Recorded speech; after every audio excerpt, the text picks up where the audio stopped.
Bienvenidas y bienvenidos a Gente Ve Opiniones. Este es el primer lunes del mes de mayo, 4 de mayo. Esperamos que tenga un buen inicio de mes, que haya hecho su declaración de la renta a tiempo, que recuerde que fue el pasado 30 de abril, y que, bueno, las deudas y también lo que va a recibir, pues también le venga rápidamente. Esta noche vamos a estar conversando con el licenciado Rodil Hernández. Él es director de Centros Penales, a quien le damos la más cordial bienvenida. Buenas noches. Muy buenas noches, María. Es un placer estar acá en TV y estamos pues a la orden, ¿verdad?, para aclarar cualquier situación o hablar acerca del sistema penitenciario de San Salvador. ¿Cómo no? Seguramente usted quiere saber qué está pasando con el movimiento de los reos, si lo que se está diciendo en otros medios es así. Vamos a profundizar con el director. Antes, recordarle que estamos en dos cables: el cable Claro en los canales 29 y 75, el cable Tigo en el canal 29, continuamos en señal abierta como canal 29, en redes sociales estamos como canal Gente Ve y también en el internet estamos en www.genteve.tv. Bueno, vamos antes a darles a ustedes una nota introductoria que ha hecho nuestra encargada de Gente de Opiniones aquí en la producción, Merlin Vélez. El Salvador cuenta con 19 centros penales a nivel nacional, con una población de más de 23.000 privados de libertad. Uno de los principales problemas afrontados en estas cárceles es el hacinamiento y la sobrepoblación de los presos. El penal de máxima seguridad de Zacatecoluca fue diseñado en el año 2003 y alberga a criminales de alta peligrosidad para la sociedad. Como parte del Plan El Salvador Seguro, las autoridades penitenciarias han realizado acciones para mantener un mejor control y orden dentro de los centros penales, y en ese sentido se enmarcan los recientes traslados de reos al penal de máxima seguridad. La implementación del sistema de traslados rutinarios y selectivos de los reos y custodios se hace considerando la distribución de la población privada de libertad de acuerdo con la peligrosidad y fase de cumplimiento de pena.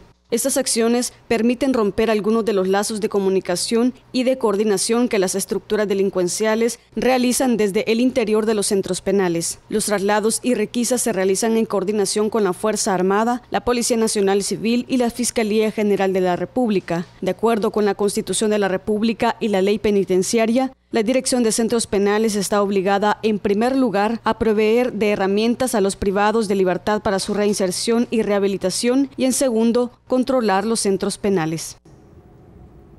Director, hace poco se dio a conocer que más de 1,000 reos habían sido trasladados del penal de Izalco a centros penitenciarios de Quezaltepeque. También ha habido movimientos en Gotera. Cuéntenos realmente a qué responde este cambio de reos de los diferentes centros penales y si realmente se están dando en estas zonas. Sí, bueno, sí, en primer lugar, ¿verdad? Comentar cuál es el objetivo de este tipo de movimientos, ¿verdad? Nosotros lo que hemos estado haciendo es un proceso de clasificación de privados de libertad de acuerdo a su grado de peligrosidad. Los privados de libertad han estado durante muchísimos años en los centros penales, digamos, clasificados por su pertenencia a un grupo delincuencial X o Y, ¿verdad?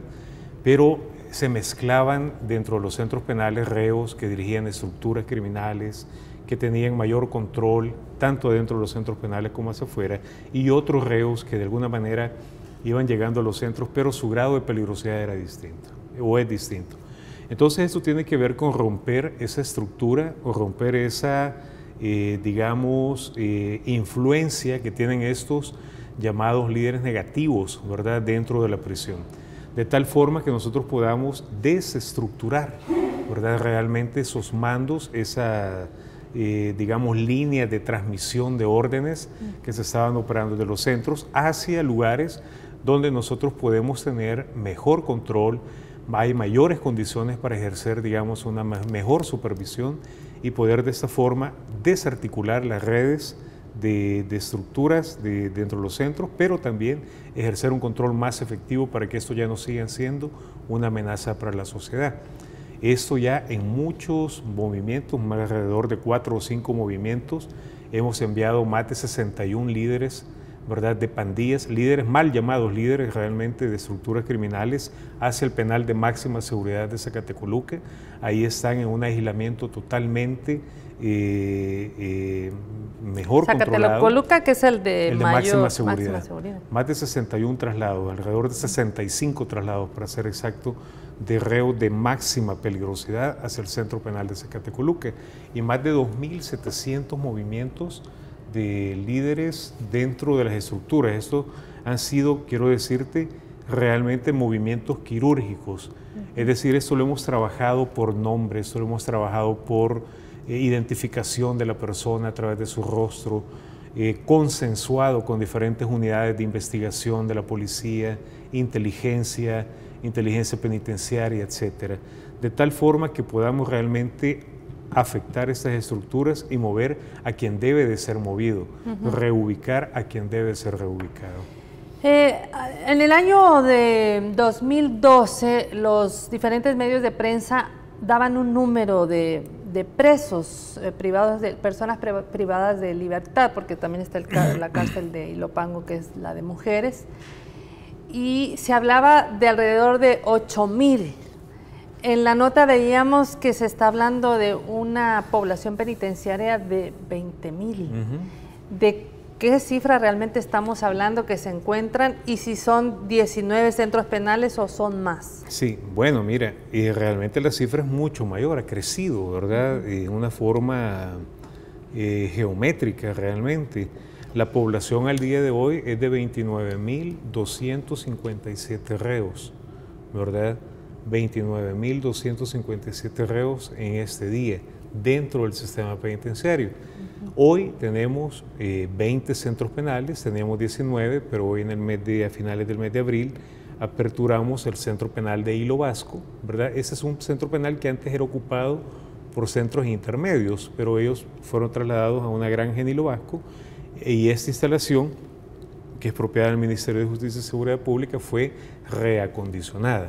Aquí vamos a alojar 500 reos procesados, ¿verdad?, que van a salir de las Bartolinas de la Policía Nacional Civil, porque te quiero decir que uno de los problemas que enfrentamos es que tenemos más de 5,000 reos en Bartolinas de Policía Nacional Civil que deberían de estar en los centros penales, pero por cuestión de cupo, hoy por hoy es difícil recibirlos a todos.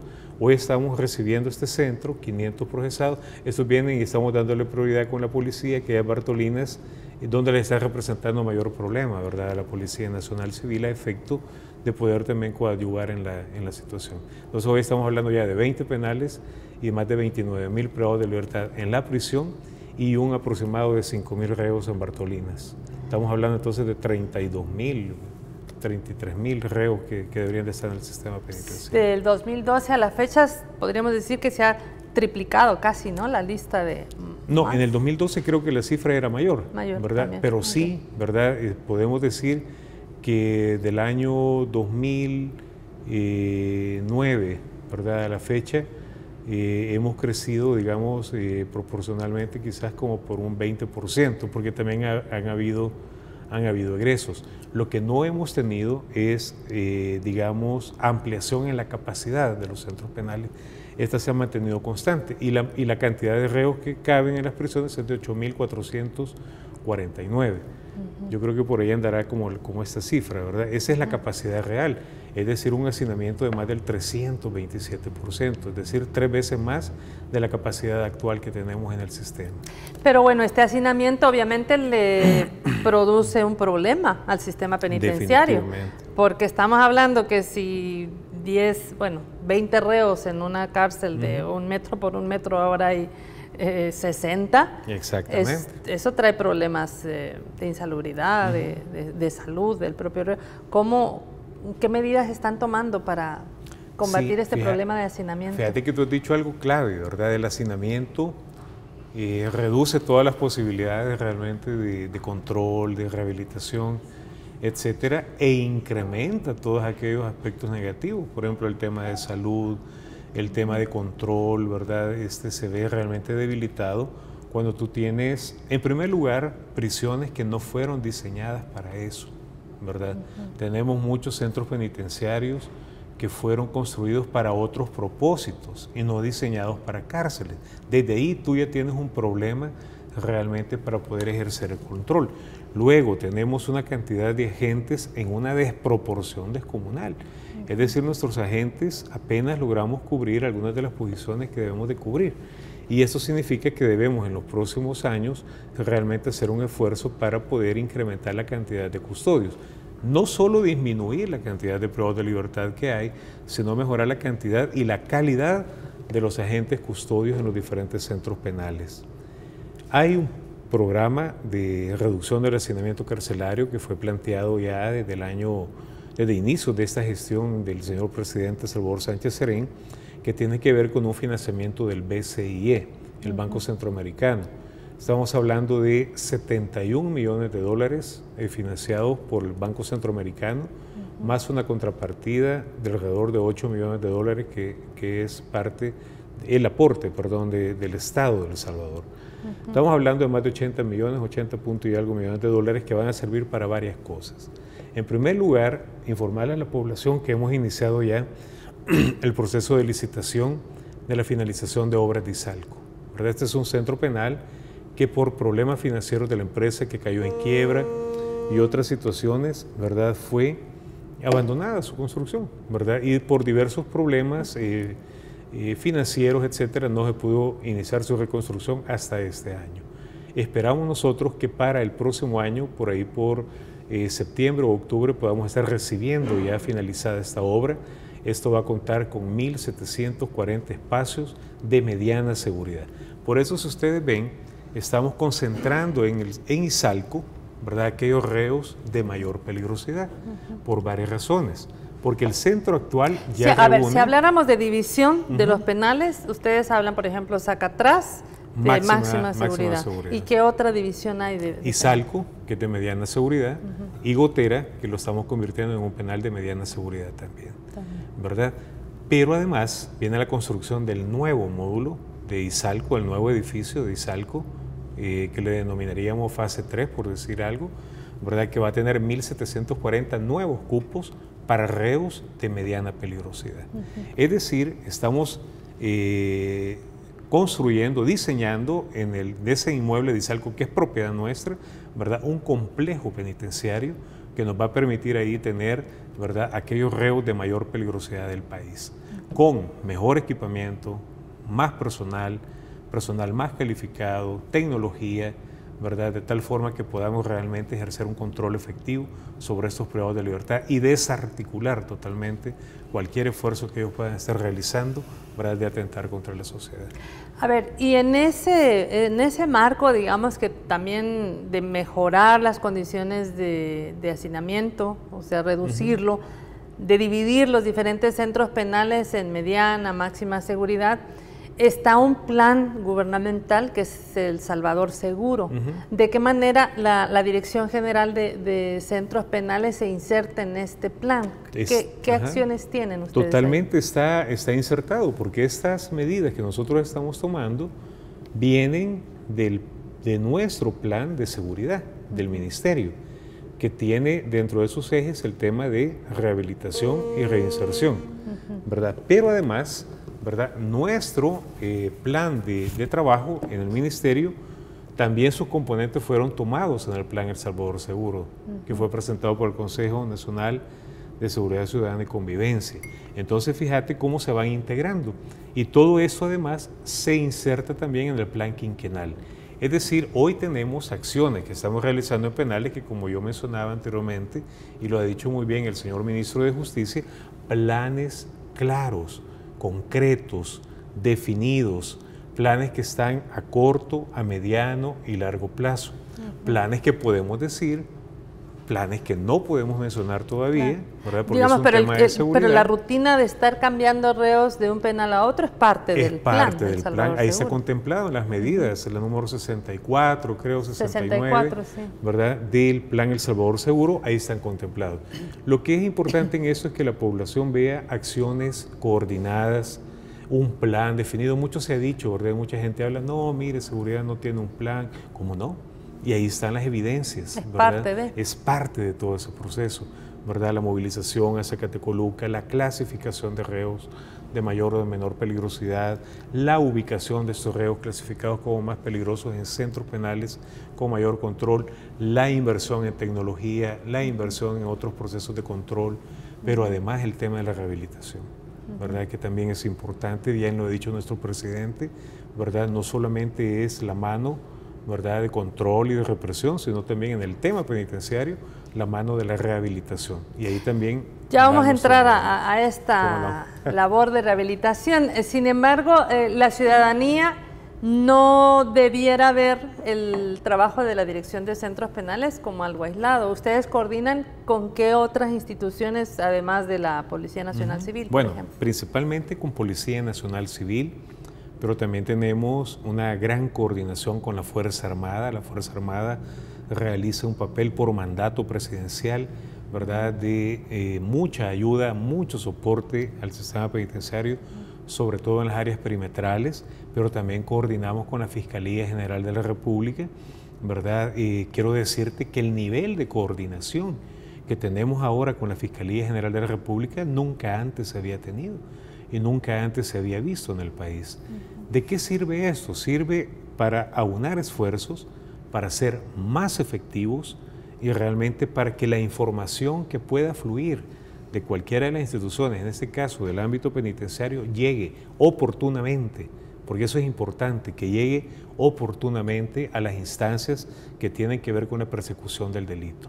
En este caso, el hecho de que nosotros estemos con Fiscalía trabajando coordinadamente en el tema de requisas, en el tema de revisión de ciertas situaciones dentro de los centros penales, tiene que ver con que ellos puedan obtener información oportuna y que les sirva realmente para combatir el delito, pero también para prevenir, ¿verdad? De ahí se obtiene información que ellos al procesarla, eso ya no nos compete a nosotros, pero sí a ellos, ¿verdad? Al procesarla sirve para que ellos sean efectivos en la prevención del cometimiento de algún ilícito. Entonces, de esta forma, estamos afectando los planes de los delincuentes, estamos truncando esos planes y estamos anticipándonos también. Ya no estamos detrás, hoy vamos caminando adelante de ellos, ¿verdad? De tal forma que todos estos esfuerzos realmente el pueblo salvadoreño tiene que verlos como positivos. Quizás todavía no tenemos los resultados que la población quisiera ver, ¿verdad? Pero sí tenemos hoy mejores resultados que ayer, que hace un año, que hace 10 años. Los medios de comunicación resaltaron mucho las declaraciones del fiscal general, Luis Martínez, que él incluso hasta pidió su cabeza, ¿verdad? Sí. Que decía que cómo es posible que en una nueva requisa se volvieran a encontrar dinero, hablaba de $25,000, si no mal recuerdo, también los teléfonos celulares, etcétera. Pero ¿cuál es su lectura? No porque los medios lo hayan sacado así, sino realmente de este accionar que está haciendo la dirección de centros penales, porque entonces no hubiera nada en las noticias del accionar que ustedes están realizando. Bueno, eso, ¿verdad? Tú lo has dicho, María Teresa, o sea, realmente hay noticias porque hay trabajo, ¿verdad?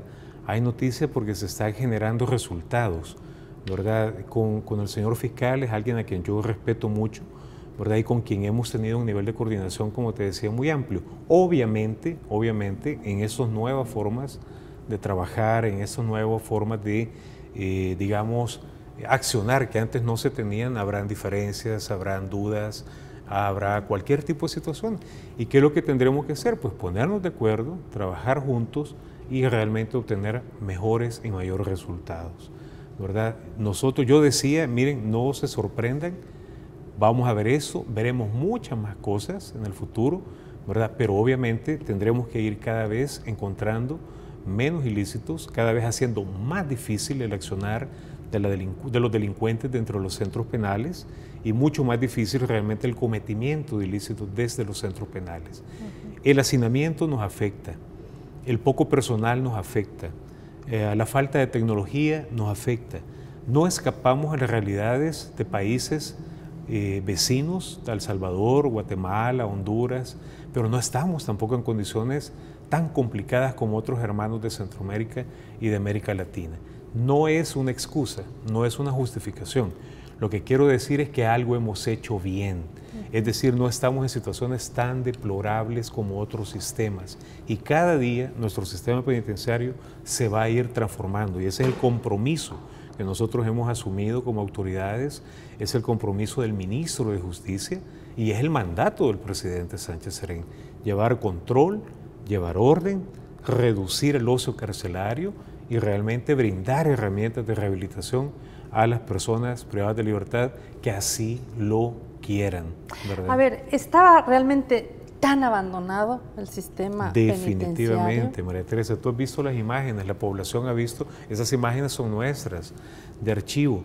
Nosotros hemos abierto el sistema penitenciario y sabes, mira, yo recibo todas las críticas que puedan haber, ¿verdad? Las recibimos en función de nuestro trabajo, ¿verdad? Como funcionarios públicos. Pero te quiero decir algo, ese sistema penitenciario que ustedes han visto ahí, ¿verdad? Es el resultado de muchísimos años de abandono. Nunca antes como hoy se ha hablado tanto del sistema penitenciario. Antes el sistema penitenciario estaba debajo del tapete, nadie quería saber de él y se seguían manteniendo estas condiciones o peores, ¿verdad? Pero nadie decía nada, nadie hablaba del sistema penitenciario.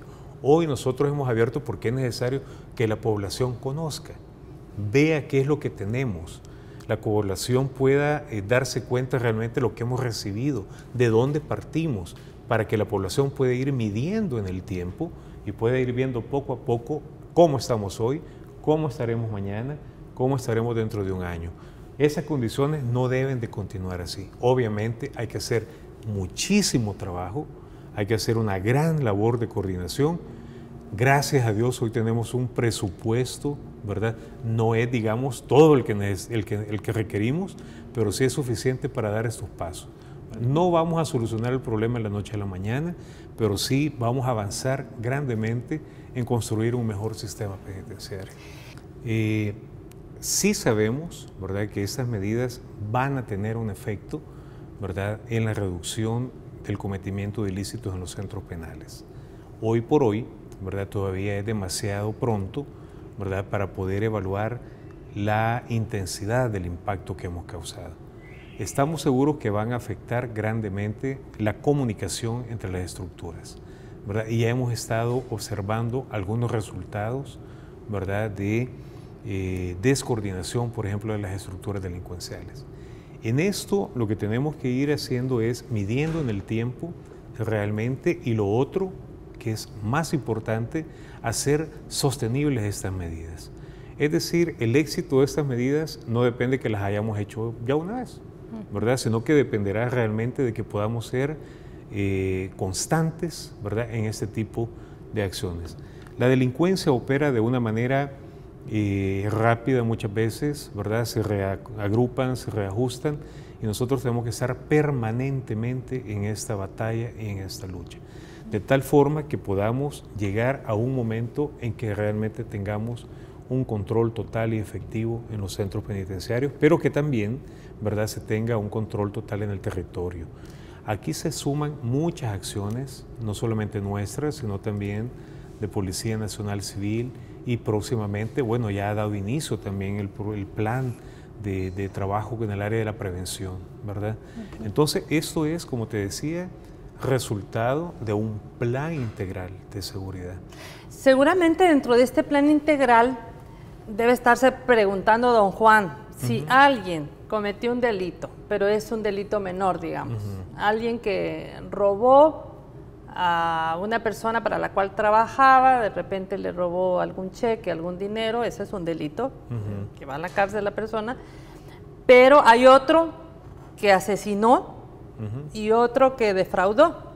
¿Cómo ustedes clasifican dónde deben ir los reos según su Hoy por hoy no hay una forma, digamos, de separar a este tipo de reos por una clasificación de peligrosidad. Esto es lo que hemos iniciado. Jamás se hizo esto, ¿verdad? Quiero decirte que, por ejemplo, las cárceles no tienen áreas donde puedas hacer la separación, aunque la ley establece que deben de existir. Entonces aquí se trata de ir acondicionando la infraestructura de las prisiones de tal forma que podamos realizar ese proceso de clasificación. En la construcción de los nuevos centros, por ejemplo, ya definimos que su diseño, que su infraestructura va a ser para reos de mayor peligrosidad. Entonces nos va a permitir sacar de los centros actuales a estos reos, que hemos iniciado ya un proceso de clasificación. Aunque todavía no los podamos mover, o ya sabemos, Juan X, ¿verdad? Este es de menor peligrosidad, que este quedará, en el movimiento que hagamos, quedará aquí. Fulano de tal, no, ese es de mediana peligrosidad. Este lo enviaremos allá, cuando tengamos listo esta área. Este es de máxima peligrosidad. Este, si amerita ya moverlo, lo moveremos ya a máxima peligrosidad, ¿verdad? Pero hasta hoy hemos iniciado este proceso de clasificación que es parte de nuestro plan, pero que además cuenta con el apoyo de la SOSO para el crecimiento, que es un tema que tiene que ver con un apoyo que se nos está dando en este tema de clasificación, que estamos haciendo, adelantando todo el trabajo, ¿verdad? No vamos a esperar tener las cárceles construidas para que estén vacías y después empezar a mover, no. Pero por eso han empezado con los reos de máxima peligrosidad en los de mediana y máxima cambios, ¿verdad? Correcto, con estos cambios, sobre todo en aquellos que más están afectando a la población salvadoreña. Aquí hemos movido, como te digo, gente que maneja programas, clicas, todo esto afuera en el territorio, pero que también en el interior. Eso no podía esperar, ¿verdad? Esto no podía esperar, estos movimientos había que hacerlos ya, ¿verdad? Pero además tenemos 27,000 más, ¿verdad? 27,000 reos más que tenemos que ver precisamente para eso. Eso en el ámbito penitenciario se llama contaminación criminógena, ¿verdad? Es el hecho cuando alguien como Juan, ¿verdad?, que por un delito menor llega a una prisión, pero ahí se encuentra con todo el AMPA, ¿verdad?, con todas las estructuras criminales, y al final lo que la gente ha manejado en el calor, ¿verdad?, como universidades del crimen, no deja de tener razón. Nosotros lo que tenemos que hacer son dos cosas. Si no eran delincuentes, ahí adentro aprenden posiblemente algunos, ¿verdad? Entonces, ¿qué tenemos que hacer? Romper esas universidades de crimen y convertirlas realmente en universidades del bien, de cosas positivas, de rehabilitación y de reinserción. Otra cosa que dice el ministro Benito Lara, si todavía son universidades del crimen, habrá que procurar enviarle menos alumnos, ¿verdad? Y eso se logra en el territorio con la prevención, ¿verdad? Menos alumnos a esas universidades, en lo que desarticulamos esas universidades y creamos nuevas estructuras de reeducación, de rehabilitación y de reinserción en la comunidad, ¿verdad? Habrá que trabajar también en que menos personas, menos salvadoreños, menos salvadoreñas ingresen a los centros penitenciarios. Hay muchas cosas que tenemos que hacer también hacia afuera, ¿verdad? Realmente hay mucha gente que realmente se ven en este tipo de delitos y situaciones por cuestiones circunstanciales. Hay también, a mi forma de ver, pero esta es una opinión muy personal, ¿verdad? Hay también un uso indiscriminado de la pena de prisión, ¿verdad? Hay medidas alternas a la prisión, ya lo contempla nuestro código. Pero ahí tendría que jugar un papel importante la Fiscalía General de la República, los jueces, los juzgadores, ¿verdad? ¿no? Los jueces, los juzgadores, ¿verdad? En el sentido de la Fiscalía y todos ellos, de ver, ¿verdad? Realmente qué personas ameritan estar en la prisión. ¿Y no será que por eso se está llenando también mucho las Bartolinas de la propia policía? Yo creo que algo tiene que ver, quizás no es la única razón, ¿verdad? También hay un combate frontal, ¿verdad? También hay una acción muy buena y muy decidida que la policía está haciendo y que hay que hacerla, ¿verdad? En eso sí, yo creo que no podemos ser como taxativos en esa afirmación, pero todo tiene que ver, eso es integral, ¿verdad? El ingreso, la permanencia, también hay penas muy largas, ¿verdad? Posiblemente hay penas muy largas para personas. Como le llaman cuando se tarda la justicia, la mora judicial. La mora judicial, ¿verdad? Hay gente que pasa 2 años procesada en centros nuestros preventivos y después terminan libres, ¿verdad? Porque los procesos no se finiquitaron, no llegaron a una sentencia condenatoria, han consumido recursos, han ocupado espacios, etcétera. Mira, el tema penitenciario hay que abordarlo muy seriamente. Integralmente. Y como un eslabón de una cadena, ¿verdad? Entonces hay que revisar no solo el eslabón de la cárcel, ¿verdad? Que quizás es el que está más herrumbroso, ¿verdad? Y todo eso, hay que revisar todos los demás. Porque al final, el último eslabón también se puede convertir en el primero. Si nuestros privados de libertad no salen de la cárcel con herramientas que les permita irse a buscar la vida en iguales condiciones que todos los salvadoreños y salvadoreñas. Que ese es otro tema de cómo van a salir. Pero antes de llegar a eso, siempre en la cárcel puede haber personas que ayudan a los mismos presos a continuar en una actitud delictiva. Ustedes recientemente han implementado un sistema biométrico, ¿no? Sí. ¿Cómo funciona este sistema? Bueno, el sistema biométrico tiene que ver con la identificación de los privados de libertad, ¿verdad? Pero también tiene que ver con el establecimiento de un sistema computarizado que nos permite manejar, imagínate, toda la información de más de 30.000 personas en prisión, ¿verdad? ¿Dónde están? ¿Quiénes son? ¿Qué delito han cometido? ¿Cuándo van a salir? ¿Cuándo pueden gozar de un beneficio penitenciario? ¿Si han llevado un programa de rehabilitación o no lo han llevado, etcétera? Antes eso era, quiero decirte que también es un sistema que va comenzando. Eso. ¿Verdad? Que va comenzando, vamos. No está al 100%. No está al 100%, ¿verdad? Quiero decirte que es un muy buen sistema, muchísimo mejor que lo que se tenía antes, que era un sistema manual, un sistema ya probado, también con mucha eficacia.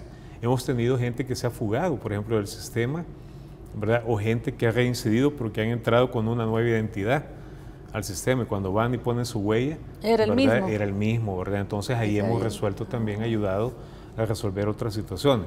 Pero además estamos también controlando la visita. La visita familiar o la visita o sea que llega, también la persona que llega a buscar al reo está registrada. Exactamente, y pegados, digamos, por decir algo, pegaditos a la misma base de datos de los privados de libertad.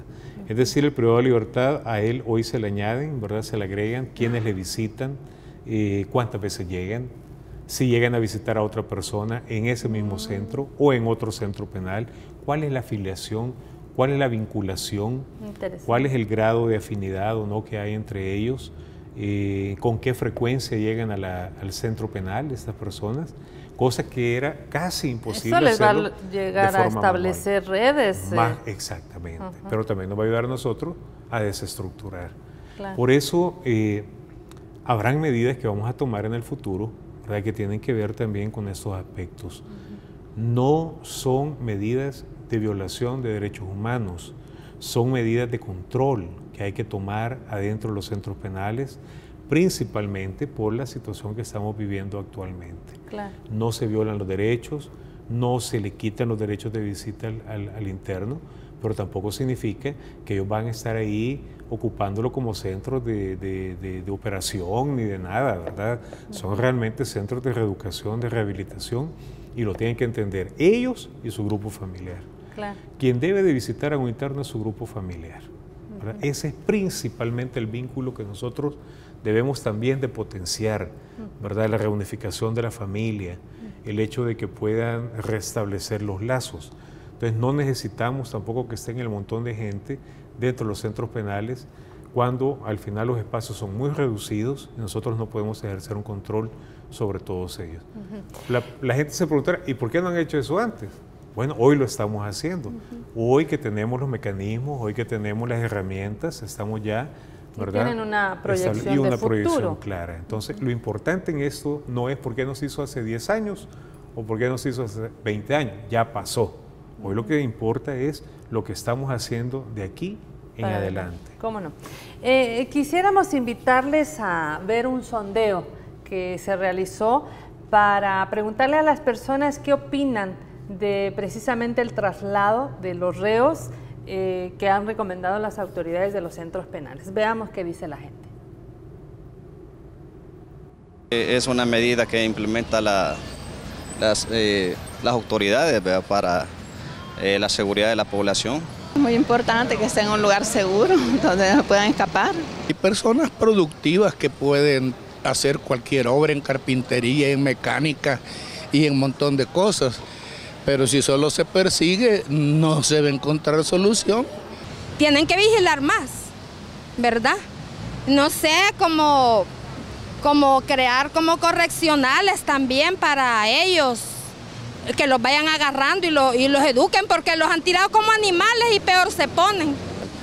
Aparte de medidas, tendría que haber también programas de prevención, ¿no? Yo creo que si el gobierno también está pensando en prevenir la violencia, es una una como alternativa que el gobierno también tiene que contemplar. Entonces, yo considero que el trabajo es lo más importante, porque si los jóvenes tuvieran trabajo, no anduvieran en las calles. Y hacer, o sea, nuevos como escuelas de fútbol para que los jóvenes se vayan incorporando en jugar, tener un pasatiempo. Que lo de la delincuencia es algo que se va fomentando desde los hogares, porque si los padres fomentaran los valores en los hijos desde pequeños, cuando ellos ya fueran creciendo, ellos ya fueran dando otra perspectiva de la vida. Yo diría que había que ver por qué se está dando todo este montón de cosas, ¿verdad? Porque realmente nosotros necesitamos algo que sea muy fuerte para que detengan la criminalidad. O sea. Bueno, directora, ahí escuchó opiniones de gente joven y gente ya no tan joven.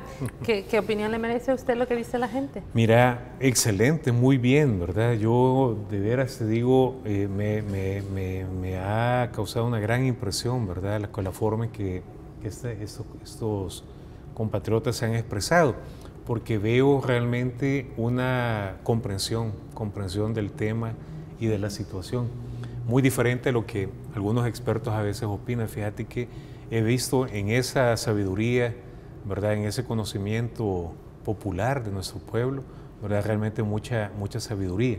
Y tiene que ver realmente cuando deciden ellos, bueno, miren, no se pueden ir a tirar ahí como animales, son seres humanos. Yo sé que esto a mucha gente no le gusta que uno lo diga, pero yo soy director de centros penales y yo tengo que ver dos temas. Tengo que ver el control de aquellos que siguen delinquiendo, pero tengo que ver también la rehabilitación y la reinserción de las personas. Hablaron del trabajo. El trabajo es dignificante, lo que más dignifica al ser humano. Nosotros tenemos una población penitenciaria muy joven, más del 70% de la población penitenciaria tiene menos de 40 años de edad y más del 60% tiene hasta 35, entre 18 y 35 años de edad. Son gente productiva. Una gran cantidad de privados de libertad también tienen penas menores de 10 años. Es decir, querramos o no querramos, estas personas cumplirán su pena más temprano que tarde. Y nosotros debemos trabajar también en la rehabilitación de estas personas. ¿Cuáles son esos planes de rehabilitación que ustedes han implementado, que están haciendo? Fíjate que en esto, en primer lugar, la clasificación, porque la clasificación nos está diciendo quiénes son aquellos privados de libertad que te levantan la mano y te dicen, mire, mejor mándeme a hacer máxima seguridad porque no puedo convivir aquí. Pero nos está diciendo también que una gran cantidad de privados de libertad, por eso te decía, cuando hablamos de clasificación nos faltan más de 20,000, ¿verdad? Todas estas personas sí tienen alguna o mucha intención de cambio. Y lo que necesitamos con estas personas es realmente ofrecerles las oportunidades. ¿Y qué están ofreciendo ustedes? Nuestro modelo de gestión penitenciaria, que nosotros hemos denominado Yo Cambio. El Yo Cambio. ¿Verdad? El famoso, ya hoy famoso Yo Cambio, ¿verdad? En el sentido... No tanto, habría que hacerlo más famoso todavía. Lo vamos a terminar de ser famoso, pero te digo famoso, ¿verdad? Porque a nivel también internacional, nuestros compañeros, nuestros colegas penitenciarios, ¿verdad?, están y han venido a ver este modelo de gestión, ¿verdad?, que hemos iniciado en la fase de confianza y semilibertad. Te quiero decir que cada día, hoy, por ejemplo, salieron 472 personas, hombres y mujeres, a trabajar en obras de apoyo a la comunidad.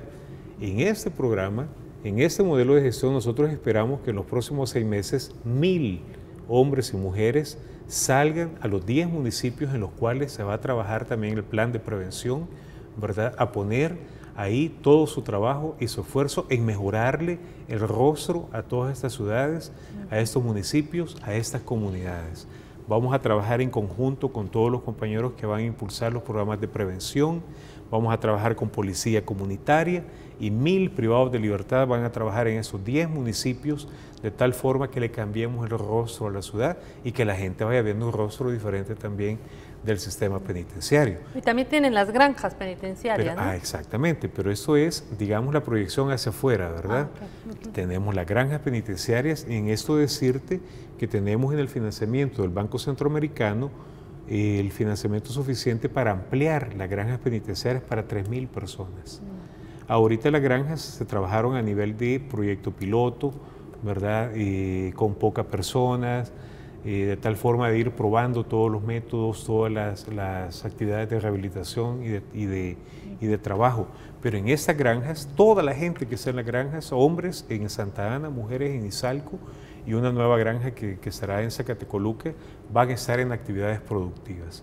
Fíjate que vamos a firmar también un convenio con educación en los próximos meses, en los próximos días de este mes de mayo. ¿Qué vamos a hacer con el Ministerio de Educación? Pues bueno, estos reos que están en granjas, estas mujeres que están en la granja de Izalco, estos hombres que están también dentro de los penales ordinarios, como Apanteo, donde se desarrolló e impulsó nuestro modelo de gestión y que se está ampliando. Hoy, este día, inauguramos el Yo Cambio en Usulután en la fase ordinaria, que es el grupo cerrado. Vamos a trabajar, por ejemplo, en reparar los reos, van a reparar los pupitres, las pizarras, trabajo hay un montón. Los techos, vamos a ir a poner las defensas, a pintar las escuelas, ¿verdad? De tal forma que, como decía la señora, ahí en las opiniones, ¿verdad? El trabajo. Hay una mano de obra que no solo está ahí esperando una oportunidad, sino que quieren también aportar. Nuestro programa se basa en 3 valores. Compenso, ¿verdad? Porque tiene que ver, bueno, ok, cometí un error, cometí un delito, afecté a la sociedad, hoy quiero compensar con el trabajo. Compenso, trabajo, y de esas 2 formas ayudo a construir una sociedad mejor. Los privados de libertad, al trabajar en función de la comunidad, se encuentran consigo mismos. Por eso el programa o el modelo habla en primera persona, yo cambio, ¿verdad? Es el privado de libertad quien tiene que llegar a esa identificación realmente de una nueva forma de vivir. Sí, bueno, hoy contamos ya con la ley antidistorsiones, la cual contempla, entre otras medidas, ¿verdad?, el que las operadoras telefónicas también contribuyan, ¿verdad?, y se sumen al esfuerzo que está realizando el gobierno para bloquear la señal en los centros penales. Yo quisiera comentarte, María Teresa, que nosotros tenemos bloqueadores en algunos centros. No tenemos bloqueo en todos los centros, porque es una cuestión de costos también y de mucha inversión, ¿verdad? Pero sí hay algunos centros que se consideran como los que tienen mayor, digamos, incidencia en la afectación hacia la población donde se bloquea. Pero nosotros tenemos sistemas de bloqueo que tienen una capacidad determinada. No hay equipo de bloqueo en el mundo que pueda superar, por ejemplo, la potencia o la intensidad de transmisión de algunas antenas que están cercanas a los centros penales. Entonces nosotros hicimos, antes de la ley, una serie de mediciones en las cuales, si por decirte algo, nuestros bloqueadores funcionaban a 50 unidades de bloqueo, las antenas estaban transmitiendo a 100, 200, 300. O sea, prácticamente inhabilitando, ¿verdad?, el trabajo que nuestros bloqueadores realizaban. A esto, ¿verdad?, se suma el hecho de que si el bloqueador tiene que estar funcionando a su mayor intensidad y todo, su vida útil se reduce, se descalibra, ¿verdad?, entra en situaciones realmente de afectación. Entonces, ¿qué pasa si una empresa no cumple? En eso la ley, ¿verdad?, establece que hoy las telefónicas deben de sumarse al esfuerzo. Y ellos que tienen el control de la telefonía celular en el país, ¿verdad?, ellos que tienen el control de la transmisión, la tecnología, el conocimiento, la experticia, etcétera, la ley lo que hace es pedirles entonces a las empresas que ellas coadyuven a poder bloquear la señal de los centros penales. Independientemente que pueda introducirse o no un teléfono a los centros, debe de existir, ¿verdad?, de parte de las telefónicas, el hecho de que desde ahí no se pueda alcanzar una llamada o pueda salir una llamada. Y eso es lo que la ley penaliza. Las multas andan por $700,000, ¿no? Si sale una llamada de un centro después de haber hecho todos los ajustes necesarios, ¿verdad?, entonces hay unas multas. Tiene que ver ya con aspectos pecuniarios y que son multas muy altas, ¿verdad?, considerando no solamente la capacidad de las empresas, sino la afectación a la población realmente en ese tema. Yo creo, ¿verdad?, que en la medida que vayamos trabajando juntos, quiero decirte que ya se está trabajando hoy por hoy en el establecimiento de un reglamento que la ley establece, que se debe generar un reglamento para normar todas las formas de relaciones y todo lo que hay que hacer, ¿verdad?, con las empresas. Vamos a tener mayor efectividad.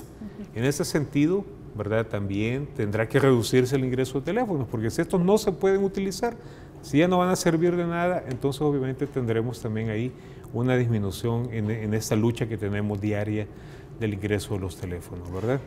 Director, en nuestras redes sociales nos pregunta una ciudadana cuál es la situación de los privados de libertad que son mayores de edad y que tienen una enfermedad crónica. ¿Hay alguna disposición legal para...? Estamos trabajando, sí. Fíjate, María Teresa, que ya varias veces nosotros hemos trabajado, ¿verdad?, en el sentido de poder lograr que se autorice, que se avale, que se legalice, ¿verdad?, una